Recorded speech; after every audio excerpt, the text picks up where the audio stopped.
Whoa, I haven't even started this video and I already feel a little bit choked up. Wow.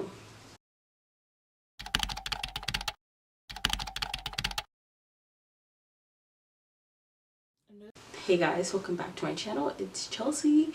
If you're new here, welcome. Make sure you hit that subscribe button and also just leave me a like and a comment. Let's become friends. If you're returning, welcome back. I've missed you. First, before we get into this, can we start with a lighthearted topic about the fact that I have a color other than black on both my hands and my toes. I have had black nails for about a solid year straight. I hate any other color on my nails for whatever reason. I just love black. I think, if I'm being honest, I hate them. I think I just hate them because they look different. But at the moment they start to chip, or probably tomorrow, I'll be back to black nails. And I might leave this on my toes because that's kind of what I got the color for. I bought it and I was like, this would be cute on my toes.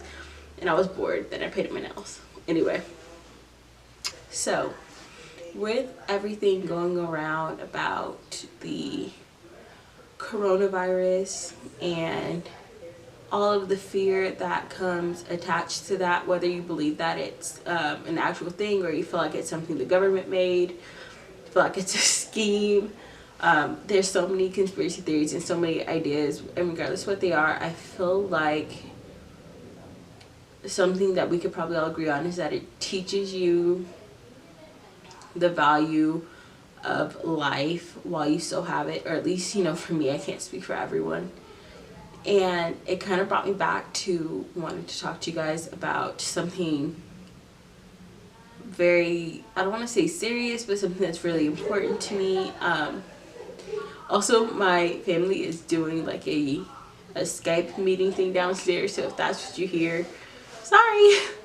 Anyway, I've made this video literally 3 times. I tried to make a video about this in 2016, and I literally saw through the whole thing and I would never let it see the light of day. And then I did it again, didn't like it, and then I not recently, but I'd say about in January, December. Anyway, like 4 months ago, I made one and I edited it, and for some reason YouTube and my computer just wouldn't work to edit it. Like the export would just fail every time, and like it just didn't work. So I just told myself, like, Charles, it must not be time for you to talk about it.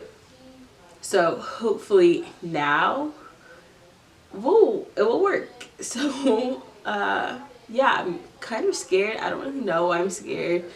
I think just like the emotional vulnerability and just like talking about something that like makes me sad and want to cry is scary.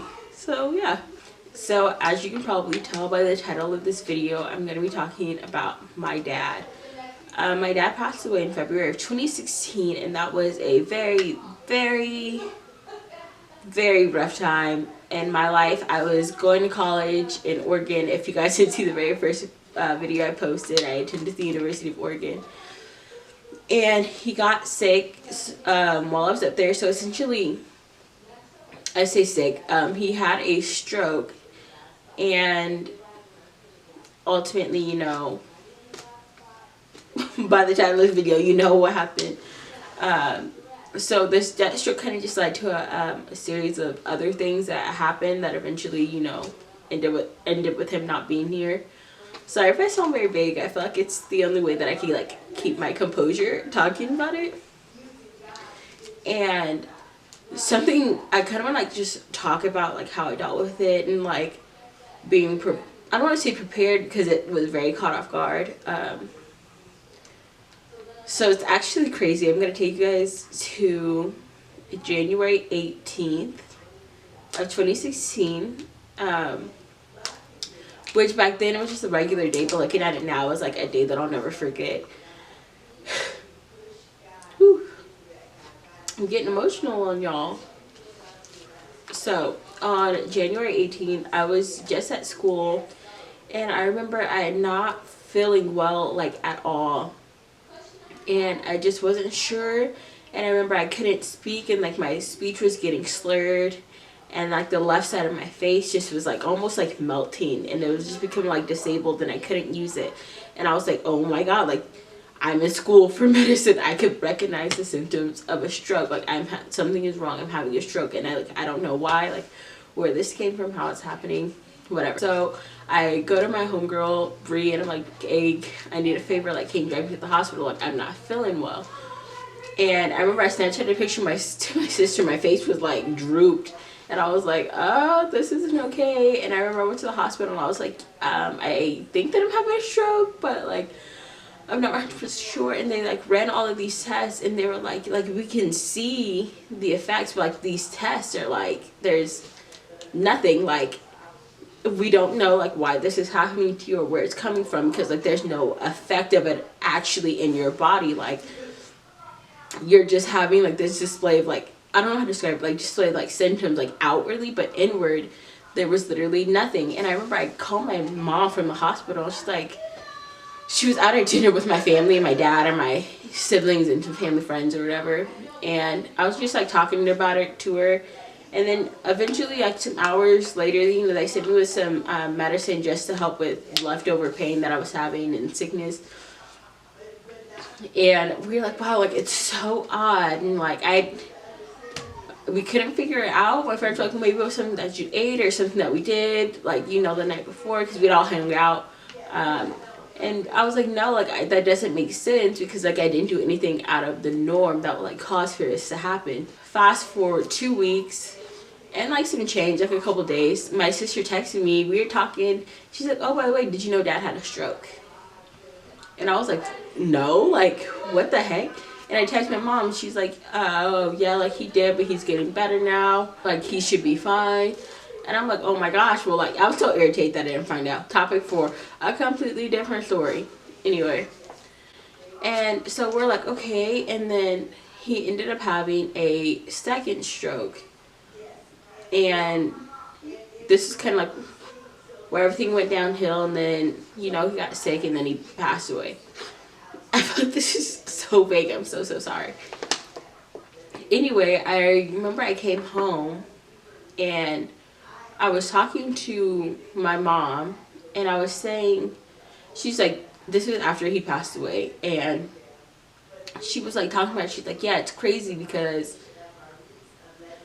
when my dad went in for the symptoms of the first stroke, they looked and they did like this, I can't think what it's called. They did a scan of his brain. They were like, you know, Mr. Robinson, like, based off of this, like, you had a stroke 2 weeks ago.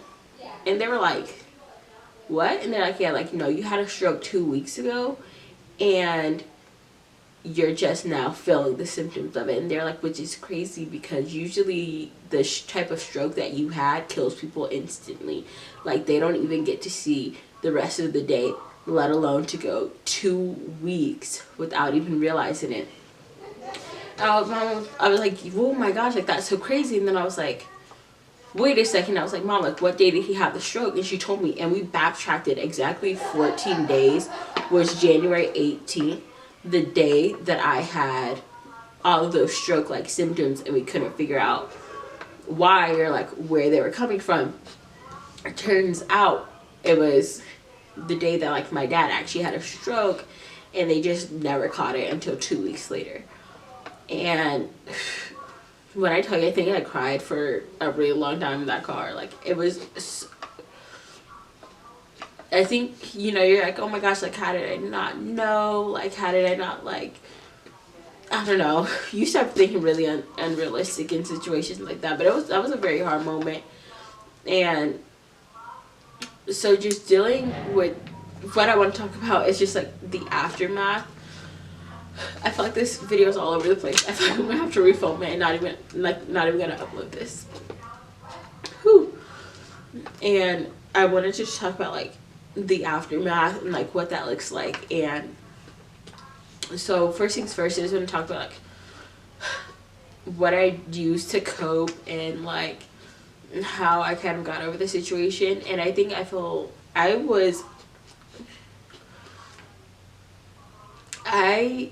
think that without God, like, not everyone believes in God, and you know, whatever. But for me, I can easily say, like, without God, like, I would not have. Sorry to interrupt you guys, and sorry if the angle looks different. My camera cut off, so yeah, I'm just gonna kind of end that segment right there, and we'll go into a part 2, because I don't really know where it cut off at. So yeah, anyway, yeah, thanks for watching this part 1. I know it was kind of all over the place, but bear with me, and together we can hope that it'll be better next time. If you guys are dealing with a death, whether it's a parent or a friend or a sibling or some other form of family member, please do not hesitate to reach out. I know that it can feel like nobody in the world understands, and sometimes people don't understand because every situation is different, but if you just need someone to cry with, I'm here. So, bye.